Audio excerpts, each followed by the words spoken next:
ever want you to assist him? Did you ever want to be an actor with him?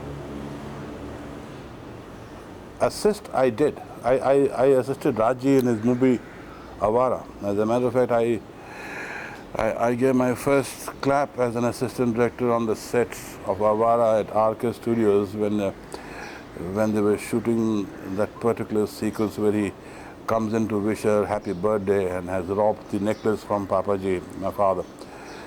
And that was the first time I gave a clap, and I fumbled and I got a hell of a lot of shouting and I nearly got thrown off the sets. But I did work for a little time as an assistant whenever we got time off.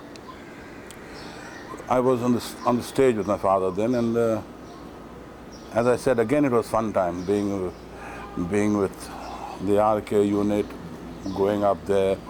I also did a little bit of, I didn't act a role actually. I was one of the extra boys in that song of Cuckoos doing one, Ek, Do, Teen, Aaja Mausam Mein Rangeen, that sort of a thing. And I was also one of the crowds with a berry on my head. And I was, what, 17, 18 years. And as for wanting to act with him, I never got the opportunity till it was very, very late. I worked in Prem Rog. Did he direct with an iron hand, or was he kind of easy? Oh, he was very easy. Fabulous as a director because well, he knew what he wanted. He wasn't waiting for you to tell him what he wanted or what he should be doing. It's actually people who don't know what they want that they keep on experimenting at your cost, and then they pick up and choose what they think is best. He knew what he wanted, so he didn't have to go hither and thither. And as for a stern hand, no.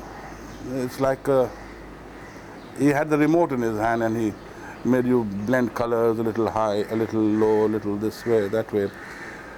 He could do, sitting on his chair, he could direct you. I mean, if you were tuned in with him, if you knew exactly.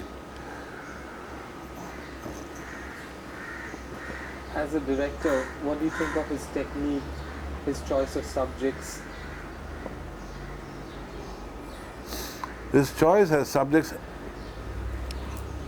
has been, as I said earlier, the most difficult terrain because he started with a very serious subject basically, it being more a part of life as he understood it, and he dwelled further into it when he made a romantic picture, musical like Barsat, which was not a light movie again to start with. It was a romantic musical picture, but it had its serious moments, and it was basically a very serious picture. And then he went on to make that historical, legendary,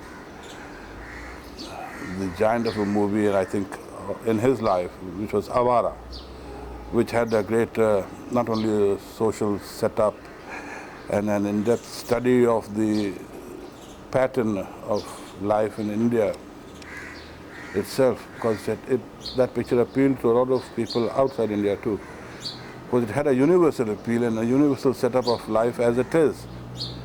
But that was his way of thinking out his movies.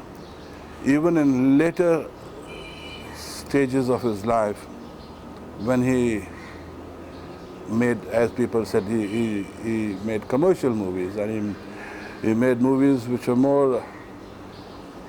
more sex-oriented.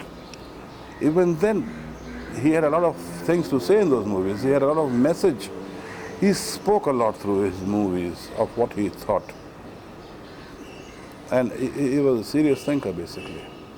It looked like a Charlie Chaplin type, but no, he had a lot of things to put across, and which I think to a very large extent he was very successful.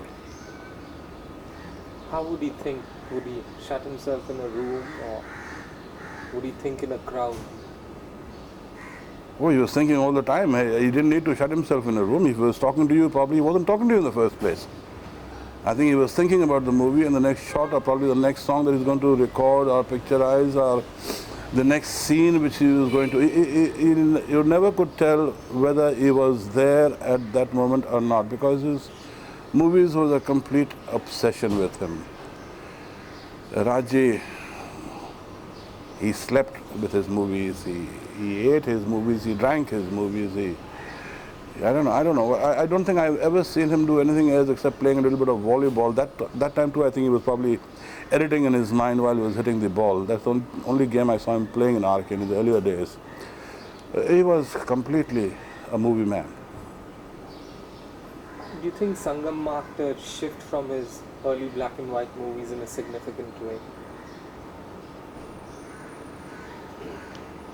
He was to make Sangam a long time earlier, as a matter of fact, under the original name of Gharonda.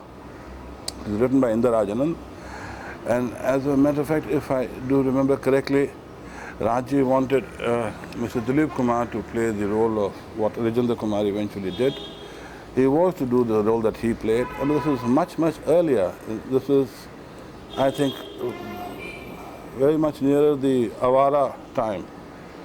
But then, of course, it never got down to it. And then eventually he went on to make 420, and then he made Jis Desh Mein Ganga Behti Hai. And after that, I think there was still a last-minute try to get Yusuf Saab to do that role. I think they didn't see or meet eye to eye on the... if I remember correctly, again, as I said, I haven't heard this directly from either Raji or Yusuf Saab, but I do remember having heard that Yusuf Saab said that I don't mind you doing that role and me doing this role, but I don't want you as a director. Let there be a third director to it, so that he is fair to both of us. So Raji felt very hurt about this, because this is my baby. It's what I want to do. It's like asking me to get out of the movie and just act as an actor. No way. So then he reconciled with the idea of making it on a different pattern altogether. Color was coming in very strongly in those days, and so he chose a different medium. He went in for color, selected Mr. Rajendra Kumar for that role, and he was very successful.